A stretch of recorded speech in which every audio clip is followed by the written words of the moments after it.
Kung mag-isgot tag testimony migsoon 10 minutes na ba?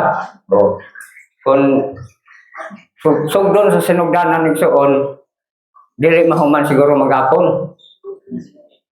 Pero kanina lang bago. Dali lang. Una-una ko nga masa kayo ng testimony bahan sa bago. Nga ko lang testimony bahan sa kaning atong pagpangalagan migsoon. Dili ni ako nga kung dili atong tanan sa akong nga pagpangalagan migsoon dili basta-basta nga ikaw magalagan na gyud sa Ginoo nga walay pagsulay nga maabot sa akong nga kinabuhi migsoon. Kay kun ang pagpangalagan sa Ginoo diha gyud pagsugod pod sa imong pagsugod sa pagpangalagan sa Ginoo diha pod maabot ang imong mga trial, mga pagsulay nga maabot kayod sa matag usa kanato sa kung pagpangalagan sa Ginoo diha pagsulay nga maabot sa akong nga kinabuhi sa mga trial apan diha uban sa tabang sa Ginoo niya inyong ubos mo kalagad at kabarog yan nga sa inyong atubangan migsoon.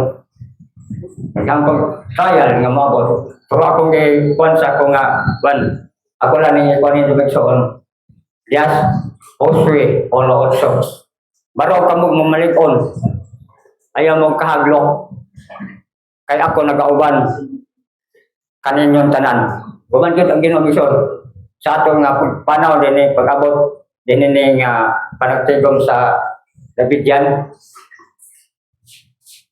daghang bahin gani sa amo nga pagkanhi dili pa lang pang Ginoo migsoon matras ni kay nang gani may makalukat og tikit atong panahon na atong Lunes apan kay akong panahon na timbang-timbang na ho ang naaman gyud ang Ginoo.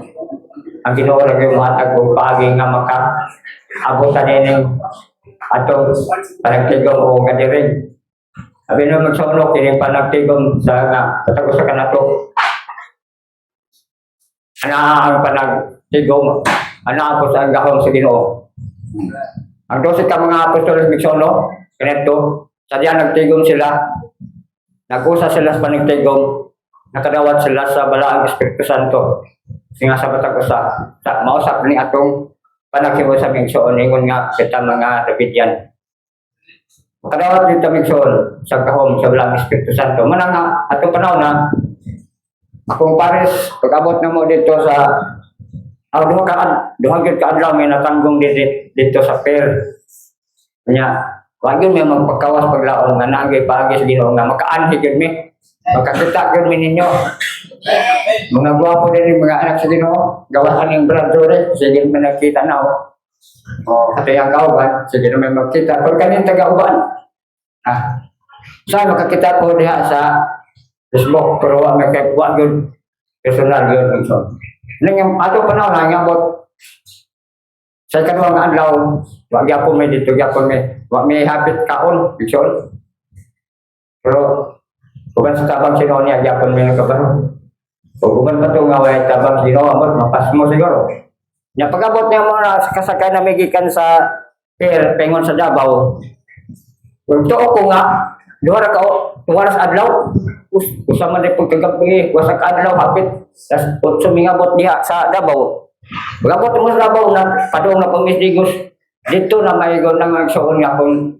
dili pag-yun ginutin mura namin dito magsuon tungod sa kadaghan sa pasero apan ang Ginoo nakaabot din tungod sa tabang ng Ginoo mani akong buhing paghandom igsoon siguro ako dito salamat nga kay sunan nga sa atong pagpangalaga ng igsoon mobaro gyud ta bisan nagkaha mga pagsulat duha ka pananglitan ba ang duha ka tao das lokas nga nagtungod kung ka ilang balay apan atong mensyon pilion nato nga ang atong pagpangalaga ng igsoon ipahilo na diha sa bato nga Banteles pag-abot sa dakong bagyo pagba nagpabiling gyud siya nga imbarog siya pag iyang balay.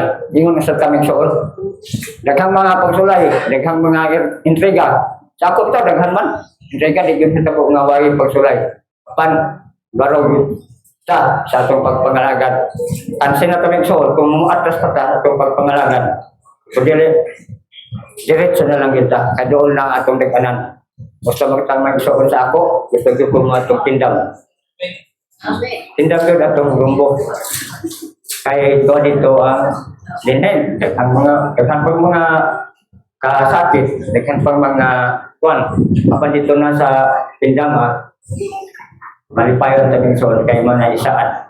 Ang pag-ato lang ako lang pagtambak o pagligo na ito, padayon dito sa pagpangalagad, hantod yan sa napatay kinabuhi. Kaya ang malapay, antod sa katapusan, makadawat daw sa ganti ng bisan kinabuhing dayon nga walay katapusan. Okay na lang dakan kung maingkot ka sa natong tanan.